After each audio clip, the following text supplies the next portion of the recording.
there's a lot of different philosophical ways that the Kundalini energy is described. What's important for us, though, and particularly I think for you, as you were speaking about having that energy rise in you from childhood, and yet reading so much and being told so much about it's bad, it's not right, be careful of it. It's dangerous. What you have to realize is all of that within us is actually working toward our awakening. All of that which is natural within us is all in alignment together for our awakening. The only part of us that is not in alignment with that is the part that isn't naturally us, the part that has been indoctrinated by the culture, by the society, our subconscious minds that tell us, oh, it's all about buying something, owning something, right? Because this is what we've been indoctrinated to believe. Children, little kids who have not yet seen TV commercials and, haven't yet been exposed to advertising and marketing. They don't walk down the street or go down the street in mom's arms going, I want that, I want that, I want that, I want that. They're in mom's arms. That is enough. They are good. It's only once the commercials start coming in, the marketing starts coming in, they go to school and the friends are, I've got this, your truck is old, my truck is new, and I'm better than you are. And then they start. But other than that which we experience in this lifetime and leaves these impressions, these sanskaras, that give us that sometimes false sense of the self, that ego sense of the self. Other than that, that which is naturally within us is aligning for our awakening. That's why we've taken the human birth.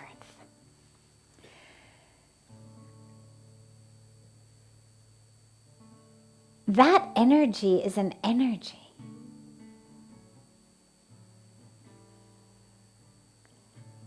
that's part of awakening. Now that doesn't mean that everybody who has an awakening experience has got also an experience of Kundalini energy. It may happen without them noticing. For some people it's very strong and very specific and distinct. For other people it's just a very, very beautiful flow of warm energy. Electricity, the same electricity comes to us in one way via this light bulb that's really bright in my eyes, versus through this camera in front of me, versus through the microphone, versus through a fan. It's the same electricity. But because the vehicles through which it's coming are different, the expression is going to be different. And even if it's all electricity as light, nonetheless, based on the different light bulb, that light is going to be experienced differently. So there's no right or wrong way to experience it. It definitely isn't dangerous. What's dangerous is when the ego says, no, wait, I am in charge here. And so that energy is dangerous to the ego. And then the ego says in your mind, oh, this is very dangerous energy, you better stop meditating. Because the ego wants to stay in charge. And suddenly if I have a deep experience that comes in energy, well, I realize the ego for what it is.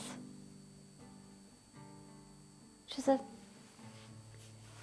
formerly useful, now slightly disruptive presence in my life. as useful as I was growing up. This was a child. Now I'm disruptive to the extent that I let it be in charge. But the awakening of our spirituality is a threat to that ego. So the energy itself is definitely not dangerous. Nothing to worry about.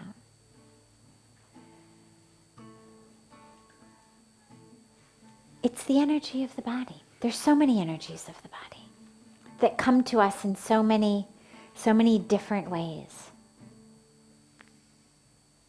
So whatever your experience was with it, or has been with it, again, sometimes it's very, very powerful. And sometimes it's just sweet. And it's all good, it's all right.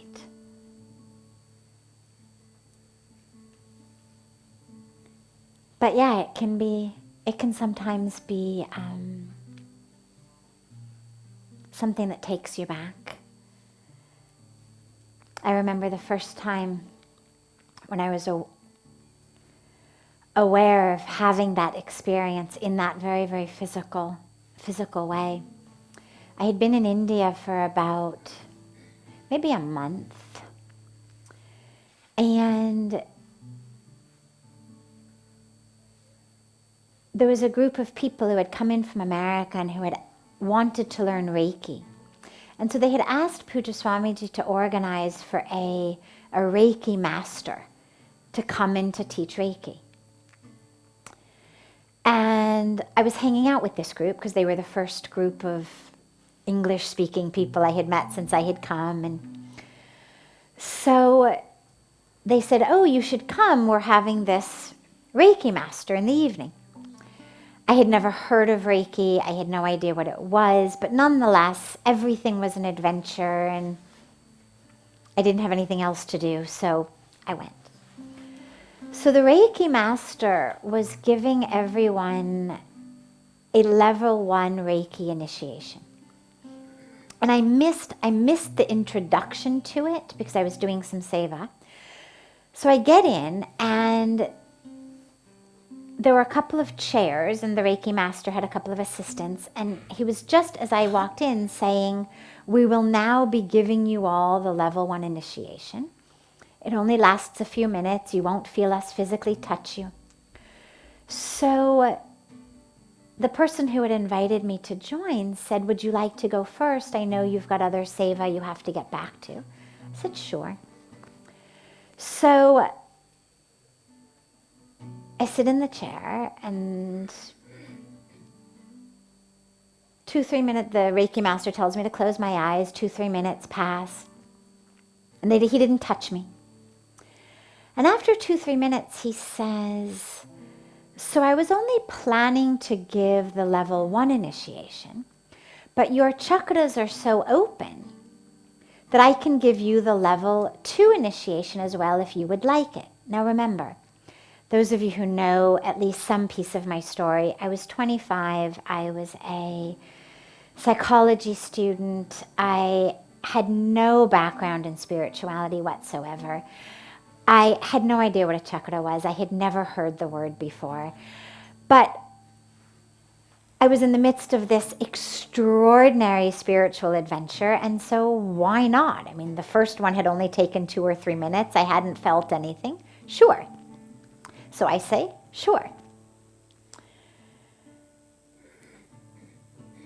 The next thing I knew,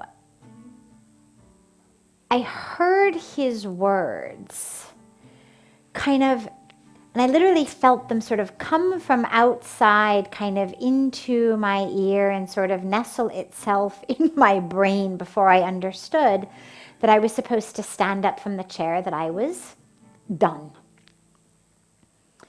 So I walk out of the room and Puja Swamiji was sitting in his garden. He didn't have the beautiful hut yet built at that time. He was sitting on the grass in his garden giving darshan. Maybe there were 15, 20 people sitting there in front of him. He was speaking with them, maybe more. And I walked into his garden and it was evening time. It was dark.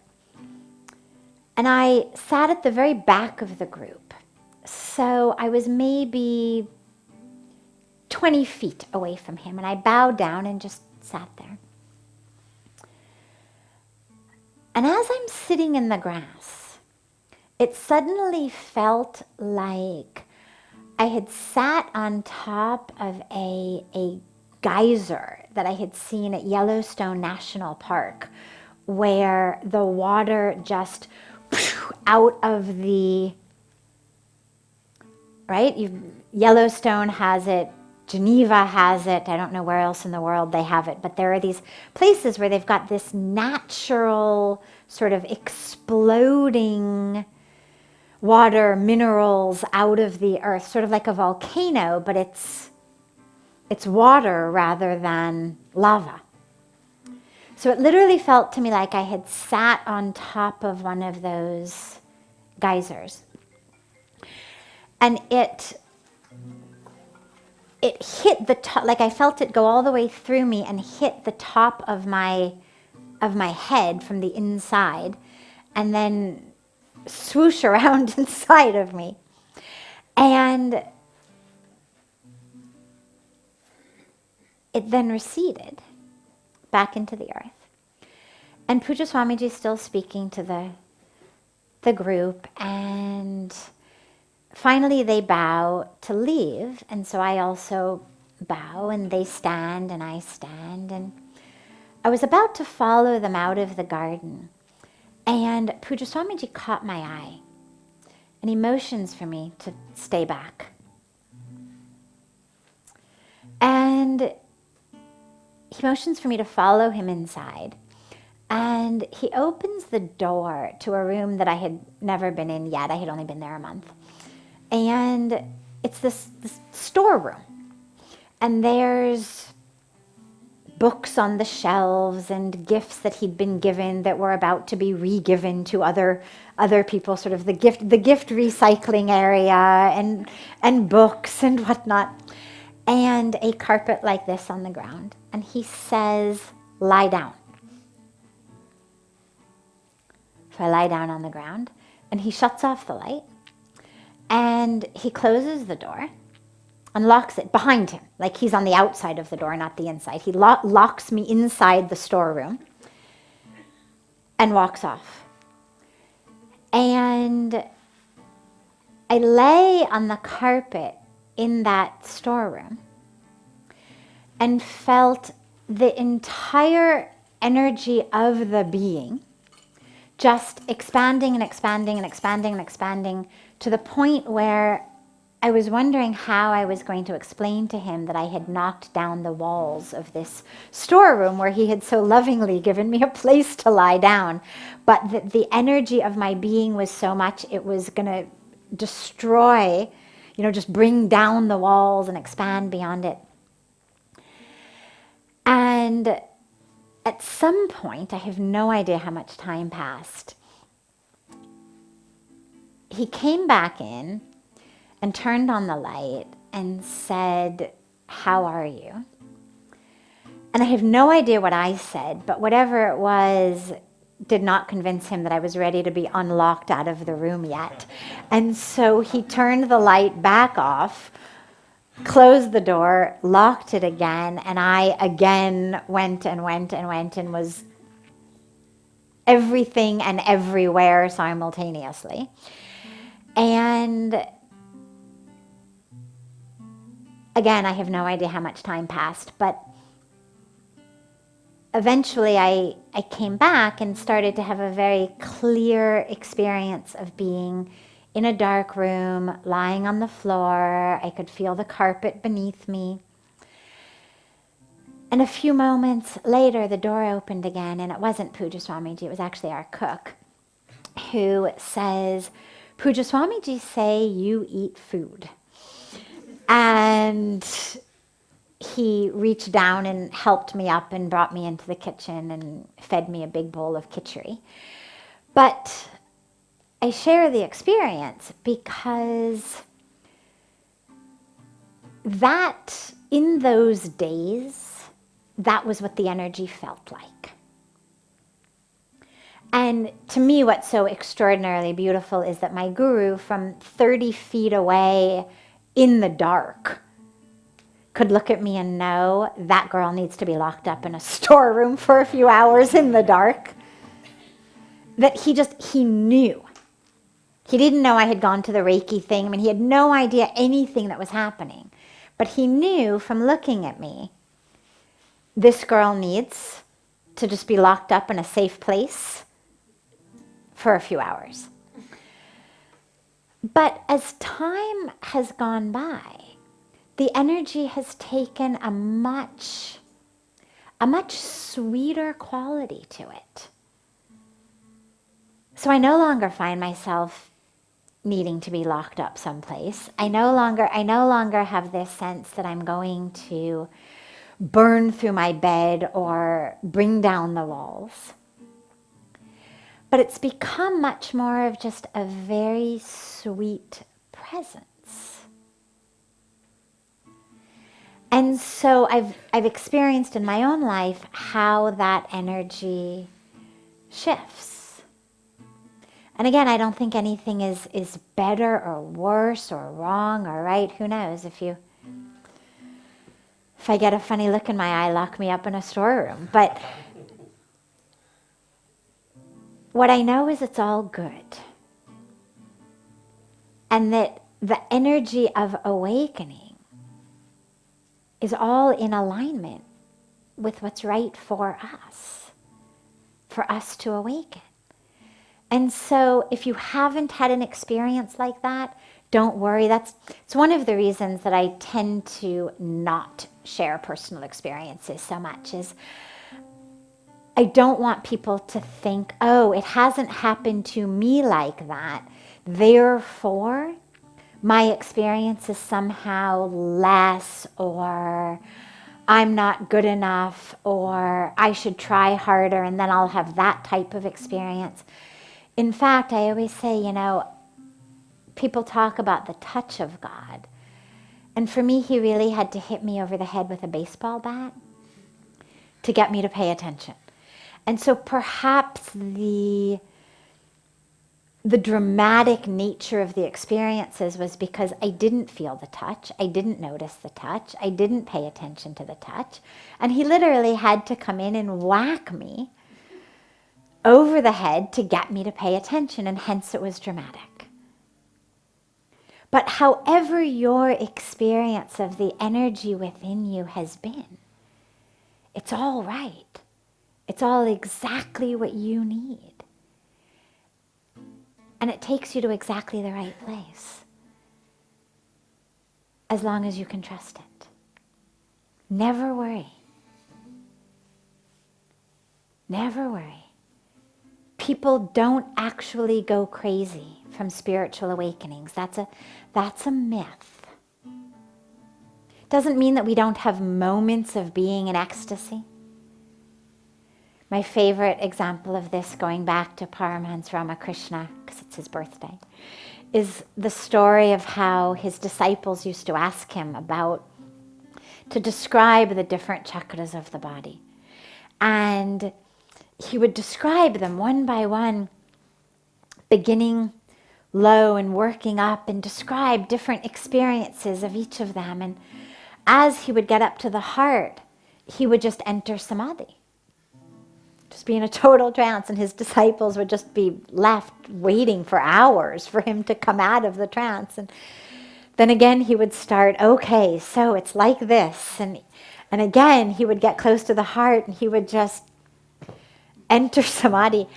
And finally after this happening so many times in a row, he looks at his disciples with tears in his eyes and he says, I want to tell you, but the mother just won't let me. And so, yeah, sometimes things like that happen. Not necessarily the most coherent all the time. But you don't go crazy. Misconception. Anybody who has gone crazy and blamed a spiritual awakening is just misinterpreting, misexplaining, I mean, whether they're consciously doing it or unconsciously doing it, either way, the energy's all good. And as long as we can get our egos out of the way, so the two don't go crash into each other,